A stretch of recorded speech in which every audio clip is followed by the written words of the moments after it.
Good morning students.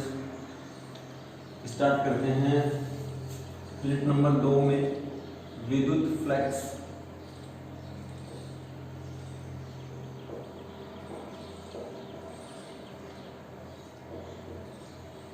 Flux पढ़ने से पहले थोड़ी चर्चा हम कर लेते हैं क्षेत्रफल सदिश पे, क्योंकि ये इसका इंपॉर्टेंट पॉइंट है। क्षेत्रफल सदिश यानी जो एरिया है उसका यूनिट वेक्टर क्या होगा।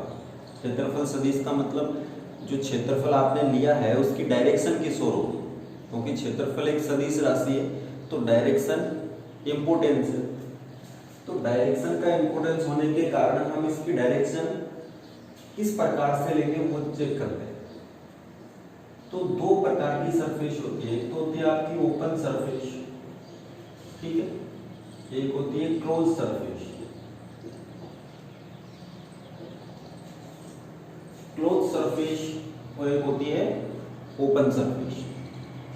ओपन सरफेस या ओपन एरिया, इसका मतलब उसमें कोई स्पेस कवर नहीं होगा।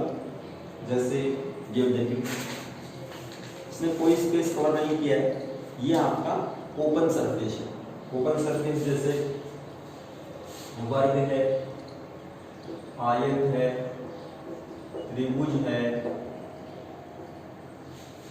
ठीक, वर्त है, ये सारे क्या होंगे, शक्ति है, वलय है, ये सारी कैसी होगी, ओपन सरफेसेस। ये ओपन सरफेस होगी। ओपन सरफेस की डायरेक्शन किधर होगी, ओपन सरफेस की डायरेक्शन होगी आप लंबवत सरफेस की लंबवत किधर भी मान सकते हो। जैसे ये सरफेस है, ठीक है, ये सरफेस है, इसकी दिशा किधर होगी, या तो इधर, ठीक है, या फिर किधर होगी, इसके परपेंडिकुलर इधर। अब आप परपेंडिकुलर इधर भी मान सकते हो या परपेंडिकुलर इधर भी मान सकते हो, लेकिन ध्यान ये रखना है कि अगर आप इधर मान रहे हो डायरेक्शन तो आपके लिए ये डायरेक्शन हमेशा पॉजिटिव होगी, और यदि आप डायरेक्शन ये मान रहे हो तो आपके लिए ये वाली डायरेक्शन क्या होगी, पॉजिटिव होगी, धनात्मक, ठीक है। मान किधर भी सकते हो, इधर भी और इधर भी, ओपन सरफेस के लिए। क्लोज सरफेस, क्लोज सरफेस कौन सी होगी, जो स्पेस को कवर करे, यानी जो दो बाउंड्री बना दे, एक अंदर का सरफेस या एक अंदर का स्पेस और एक बाहर का स्पेस। जैसे ये है, ये हमारे लिए क्या होगी, क्लोज सरफेस। क्लोज सरफेस क्यों है, क्योंकि इसके अंदर एरिया या इसके अंदर स्पेस अलग है, इसके बाहर स्पेस अलग है। इसकी प्रत्येक सरफेस, ये वाली सरफेस दो भाग में डिवाइड करती है, इधर इनर स्पेस है और उधर क्या है, आउटर स्पेस है।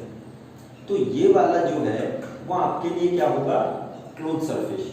क्लोज सरफेस मतलब जैसे घन है, क्यूब, घनाभ है, स्फीयर है, कोई गोला, ठीक है। तो ये सारी कैसी होगी, क्लोज सरफेस। अब क्लोज सरफेस के अंदर हम डायरेक्शन किधर भी नहीं मान सकते, इसकी डायरेक्शन हमेशा क्या मानेंगे, आउटवर्ड नॉर्मल, आउटवर्ड नॉर्मल मानेंगे। आउटवर्ड नॉर्मल का मतलब अभिलंबवत बाहर की ओर, परपेंडिकुलर तो होगी लेकिन किधर होगी, बाहर की ओर। जैसे ये सरफेस है, इसके लिए किधर होगी, उधर, इस वाली सरफेस के लिए इधर, ठीक है, इस वाली सरफेस के लिए इधर, है ना। ऐसे अंदर जाती हुई नहीं मान सकते, आउटवर्ड नॉर्मल यानी बाहर निकलते हुए, ये इनकी डायरेक्शन होगी। तो आपको ये ध्यान में रखना है, क्षेत्रफल सदिश। अब हम चर्चा करते हैं विद्युत फ्लक्स की। विद्युत फ्लक्स क्या होता है, विद्युत फ्लक्स होता है विद्युत क्षेत्र में अगर कोई सरफेस है तो उस सरफेस के लंबवत गुजरने वाली विद्युत बल रेखाओं की संख्या क्या कहलाएगी, विद्युत फ्लक्स। जैसे मान लो ये कोई विद्युत क्षेत्र है, तो विद्युत क्षेत्र को किससे दर्शाते हैं, विद्युत क्षेत्र को दर्शाते हैं विद्युत बल रेखाओं से। अब इसमें कोई ये सरफेस रख दें ऐसे,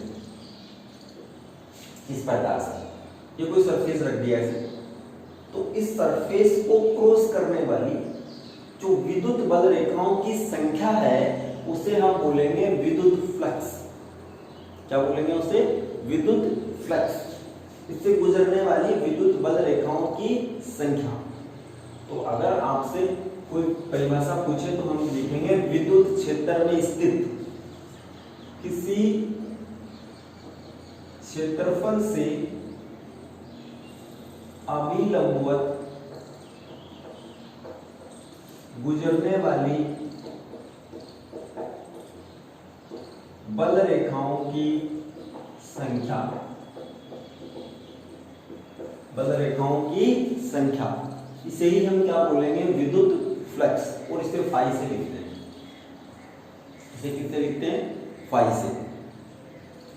अब ये कोई सरफेस ऐसे आती, इससे गुजरने वाला फ्लक्स निकालना है, विद्युत क्षेत्र इधर है, ठीक। तो अब ये डिपेंड किस पे करेगा? ये डिपेंड करेगा कि इसका एरिया कितना है, क्योंकि जितना ज्यादा बड़ा होगा उतना ही ज्यादा विद्युत फ्लक्स या हम कहें विद्युत बल रेखाओं की संख्या जाएगी। इसे क्रॉस करने वाली इलेक्ट्रो फोर्स लाइन जो है वो ज्यादा होगी, यानी ए पे डिपेंड है और ए के प्रोपोर्शनल है। ए बड़ा होगा तो फ्लक्स भी ज्यादा होगा। दूसरा है विद्युत क्षेत्र पर। विद्युत क्षेत्र पे कैसे निर्भर करेगी? क्योंकि हम जानते हैं जब क्षेत्र बढ़ाते हैं, जब विद्युत क्षेत्र बढ़ाएंगे तो वहां पे इलेक्ट्रोमैग्नेटिक फोर्स लाइन या हम कहें विद्युत बल रेखाएं, इलेक्ट्रिक फोर्स लाइन, विद्युत बल रेखाओं की संख्या बढ़ जाती है। विद्युत बल रेखाओं की संख्या विद्युत क्षेत्र की तीव्रता के समानुपाती होती है। तो तीव्रता बढ़ाएंगे तो विद्युत बल रेखाओं की संख्या बढ़ेगी, और जब संख्या बढ़ेगी तो इसे पार करने वाली जो बल रेखाएं हैं वो भी बढ़ जाएगी, है ना। घनत्व बढ़ेगा तो वो भी बढ़ेगी।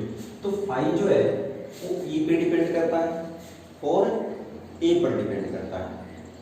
तीसरा, अगर मैं इसे घुमा दूं ऐसे, तो इससे जाने वाली बल रेखाओं की संख्या चेंज होती जाएगी, इसे पार करने वाली जो संख्याएं हैं वो चेंज होती जाएगी। अगर ऐसे है तो ज्यादा है, ऐसे है तो कम है। तो ई पे डिपेंड करता है, ए पे डिपेंड करता है और थीटा। इस वाले केस में जब ये ऐसे है तो इसकी डायरेक्शन क्षेत्रफल सदिश किधर होगा? इधर परपेंडिकुलर, यानी इस डायरेक्शन में। तब तो फ्लक्स कितना है हमारे पास? ई ए। फ्लक्स कितना होता है? फाई बराबर ई इंटू ए, क्योंकि ये लंबवत है और लंबवत से जितनी बल रेखाएं निकलती है वही फ्लक्स होता है। तो फाई बराबर ई इंटू ए। लेकिन जब इसे घुमा दे थोड़ा, मान लो ये कोई चकती है ऐसे, ठीक, ये इस डायरेक्शन में ऐसे रखिए, जैसे रखी गई है, तो इसका क्षेत्रफल सदिश किधर होगा? ऊपर की ओर। ए या बी जो भी मानना चाहो, ए मान लो। और ई कुछ ऐसे है, ये ई सदिश है। ई सदिश ऐसे जा रहा है पार करते हुए, वो ऐसे चक्की ऐसे रखिए, उसे ऐसे तिरछा पार करते हुए जा रहा है, ठीक। कुछ एंगल है इनके बीच, थीटा। तो ऊपर वाले सूत्र में ध्यान से देखो, ई इधर था तो हमने फाई बराबर ई इंटू ए लिखा। ई कौन सा? जो यूनिट वेक्टर की डायरेक्शन में हो। यूनिट वेक्टर की डायरेक्शन में होगा तो परपेंडिकुलर हो जाएगा ना, ठीक है। तो यूनिट वेक्टर की डायरेक्शन में जो है वो वाला ई हमने लिखा था, क्योंकि ई इधर ही है, ए भी इधर ही है, लेकिन इस केस में ई इधर है। तो इस ई के कंपोनेंट करेंगे। ये ई का ये वाला कंपोनेंट कौन सा होगा? cos theta. और ये वाला कंपोनेंट कौन सा हो जाएगा? sin theta. अब इस वाले कंपोनेंट के कारण कोई बल रेखा इसे पार करके नहीं जाएगी, क्योंकि ऐसे रखा है ना। किस वाले घटक के कारण जाएगी? e cos theta. भाई हम देखो यहाँ पे क्या लिखा, e इंटू ए, जो a की डायरेक्शन में है वो वाला e लिखा। अब यहाँ a की डायरेक्शन ये है तो इस डायरेक्शन में कौन सा घटक है, e cos थीटा, तब हमारे पास फाई होगा e cos theta into a, यानी फाई बराबर e a cos थीटा। इसे क्या लिख सकते हैं, फाई बराबर e सदिश इंटू a सदिश। भाई डॉट प्रोडक्ट आएगा तो cos थीटा आएगा, है ना, और क्रॉस प्रोडक्ट आता है तो sin थीटा आता है। तो फाई बराबर क्या हो जाएगा, e डॉट a, यानी क्षेत्रफल सदिश और विद्युत क्षेत्र, क्षेत्रफल सदिश और विद्युत क्षेत्र के अदिश गुणनफल को ही हम क्या बोलते हैं, विद्युत फ्लक्स।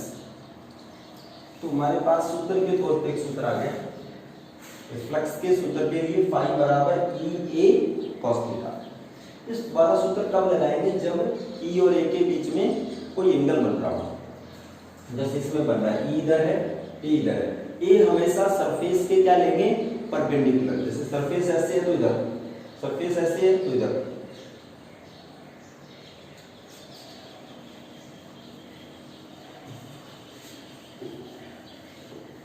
तो ध्यान से देखो, हमारे पास फ्लक्स के लिए क्या आ गया, e a cos theta.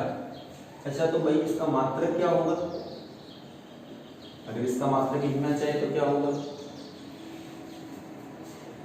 Phi बराबर e a cos theta. e का मात्रक क्या होता है, न्यूटन पर मीटर स्क्वायर, a का मात्रक a न्यूटन पर कूलम, a का मात्रक a एरिया है तो मीटर स्क्वायर। अच्छा, तो ये आ गया न्यूटन मीटर स्क्वायर पर कूलम।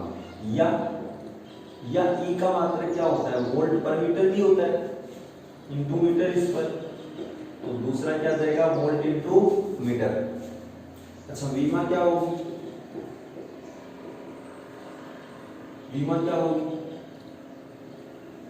तो विमा क्या हो जाएगी, न्यूटन की विमा m1 l1 t - 2, फिर मीटर स्क्वायर तो l स्क्वायर, फिर कूलम तो क्या आ जाएगी, t1 a1। सोल्व कर लो तो m1 l पे कितना आ गया 3, t पे -2, ये ऊपर जाएगा तो -3, a पे कितना आ गया -1, ये इसकी विमा बन जाएगी। ठीक, सदिश है कि अदिश, तो ये कैसी राशि है, अदिश राशि है, क्योंकि e और a के डॉट प्रोडक्ट से मिल रही है। जब हम दो सदिशों का अदिश गुणा करें तो अदिश राशि प्राप्त होती है, तो ये क्या राशि है, अदिश राशि, फाई बराबर,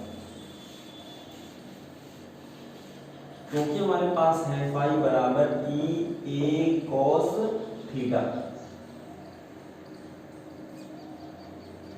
अब ध्यान से देखें, पहला मैं ये लिख रहा हूं, यदि थीटा का मान 0 और 90 के बीच, ठीक है। दूसरा हम ये लिख रहे हैं, यदि थीटा 90 और 180 के बीच हो, और यदि थीटा 90 डिग्री हो, तो देखो यहां पे क्या होगा, 0 और 90 के बीच हो तो cos थीटा क्या होगा, पॉजिटिव, cos थीटा क्या होगा, पॉजिटिव, धनात्मक होगा, क्योंकि cos 0 से लेकर 90 पहले क्वाड्रेंट में आते हैं, तो पहले क्वाड्रेंट में ऑल पॉजिटिव, तो cos थीटा पॉजिटिव होगा, तो फाई भी कैसा होगा, धनात्मक, तो फाई क्या हो जाएगा अपना, धनात्मक। अच्छा, यदि थीटा का मान 90 और 180 के बीच है तो सेकंड क्वाड्रेंट में आएगा, तो cos थीटा कैसा होगा, नेगेटिव। अच्छा, तो फाई भी क्या आएगा हमारे पास, ऋणात्मक, क्योंकि cos थीटा नेगेटिव है। अच्छा, थीटा 90 हो तो cos थीटा कितना हो जाएगा, 0, तो फ्लक्स कितना आ जाएगा, 0। अब ध्यान से देखो, फाई धनात्मक है, कोई भी ऐसे आप एरिया ले लो, ये एरिया है, अगर इससे ऐसे फ्लक्स गुजर रहा है पार करके, ये गोला है कोई, ये गोला है, इस गोले से ऐसे फ्लक्स गुजर रहा है। अब इसमें दो पॉइंट है, यहां से फ्लक्स इंटर कर रहा है और यहां से फ्लक्स बाहर निकल रहा है, और डायरेक्शन ये है। इन पॉइंट से फ्लक्स एंटर कर रहा है, इन पॉइंट से फ्लक्स बाहर निकल रहा है। अब इन प्रत्येक पॉइंट पे इनकी डायरेक्शन खींचो, तो डायरेक्शन क्या होती है, अगर गोला है तो डायरेक्शन क्या होगी, आउटवर्ड नॉर्मल, यानी इस सेंटर से मिलाते हैं जैसे ये होगी इस सदिश की डायरेक्शन। और ई सदिश की क्या होती है, विद्युत बल रेखा के अनुदिश, ये ई सदिश की है। इस पॉइंट के ऊपर इधर है आपका ए सदिश और इधर ई सदिश, मान लो इस सेंटर से आ रही है, और इधर जो रहेगा ए सदिश और ई सदिश। ए सदिश कहां से खींच रहा हूं, इस वाले सेंटर से मिलाते हुए लाइन खींचो ऐसे प्रत्येक बिंदु पे, वो होगा ए सदिश। तो ए और ई के बीच ये थीटा देखो, अगर फ्लक्स लीव कर रहा है, फ्लक्स बाहर निकल रहा है, तो हमेशा थीटा कितना बनेगा, 0 और 90 के बीच ही रहेगा। तो जब 0 और 90 के बीच है तो फ्लक्स कैसा होता है, धनात्मक, यानी बाहर निकलने वाला फ्लक्स हमेशा कैसा मानेंगे, धनात्मक। धनात्मक मतलब जो फ्लक्स बाहर निकल रहा है उसे क्या लेंगे, धनात्मक। ये लाइन याद रखनी है, जो बाहर निकल रहा है उसे धनात्मक। अब इसमें आए, इसमें देखो भाई, जो एंटर कर रहा है उसके साथ एंगल खींचो,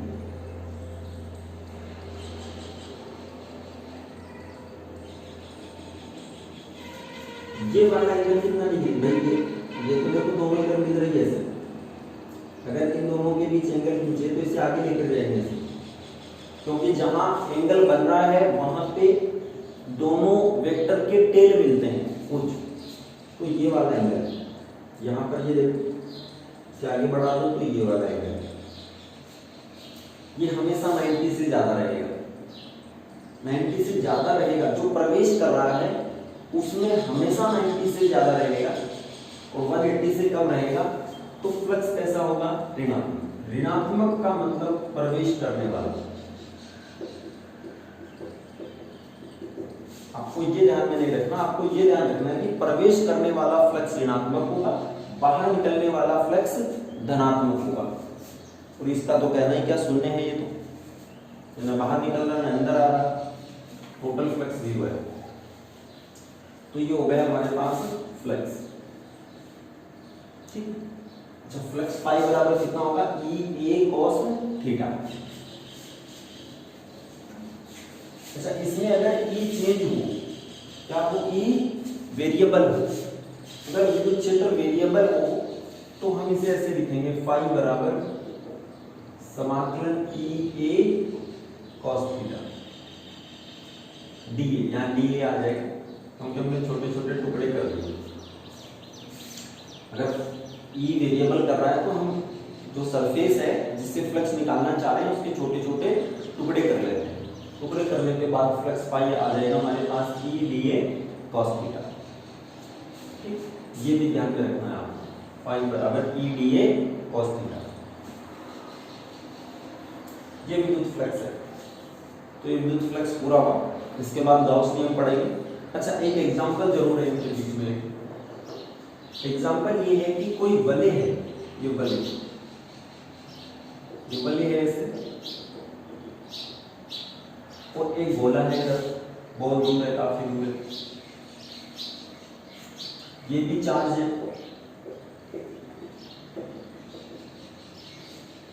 और इनके सेंटर के बीच की दूरी, ये दूरी कितनी है, r√3। तो ये पूछा गया कि इस वाले गोले पर कितना बल लगेगा, इस वाले गोले पर।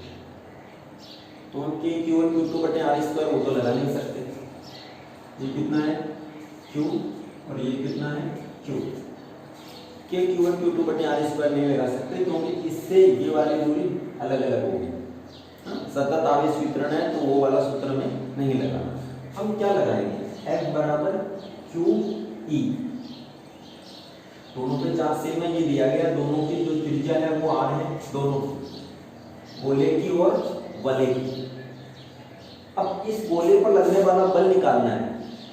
याद रखें जो चालक गोला है या कोई भी गोला है, अगर उसे चार्ज देंगे तो वो चार्ज ऐसे बिहेव करेगा जैसे उसके सेंटर पे रखा हो। अगर कोई बाहर पॉइंट है, ठीक, अगर कोई बाहर कोई पॉइंट है, उसके लिए हम इस वाले पॉइंट का अध्ययन करें तो ये सारा चार्ज जो गोले पर है वो कहाँ मानेंगे, केंद्र पर केंद्रित मानेंगे। तो ये वाला क्यू कहाँ होगा, इस सेंटर पे होगा। तो इस सेंटर पे यदि ये क्यू है तो इस क्यू पे बल कितना लगेगा, बराबर क्यू। अब ई किसके कारण होगा, जिस पर बल निकाल रहे हैं उसे छोड़कर जो आवेश बच गया उसके कारण, है ना। ई हमेशा जिस पे बल निकाल रहे हैं उसके कारण नहीं होता। तो इस पे बल निकाल रहे हैं तो ई किसके कारण होगा, वलय के कारण। तो वलय के कारण कितना होता है, पहले ई निकाल लेते हैं, क्योंकि वलय का सूत्र हमने पढ़ा के Q X R square plus X square की पावर 3/2। यहाँ एक्स का मान कितना है, आर अंडर रूट 3, के Q R under root 3 R square X square यानी आर अंडर रूट 3 का होल स्क्वायर, तो पावर कितनी है 3/2। ये कितना बन जाएगा 3r square, 3r square 1r square 4r square. अब देखो 4r स्क्वायर को क्या लिख सकते हैं, 4r स्क्वायर है तो 2r का स्क्वायर लिख सकते हैं, पावर है 3/2, 2 से 2 कट जाएगा, क्या बच जाएगा के Q R under root 3, 2r की क्यूब यानी 8r क्यूब, पावर कटेगा स्क्वायर बन जाएगा। तो यहाँ पे f बराबर कितना आ जाएगा, क्यू ई का मान कितना है अंडर रूट 3/8, नीचे है आर स्क्वायर और के क्यू, तो ये हो जाएगा अंडर रूट 3/8 के क्यू स्क्वायर बटे आर स्क्वायर, ये वाला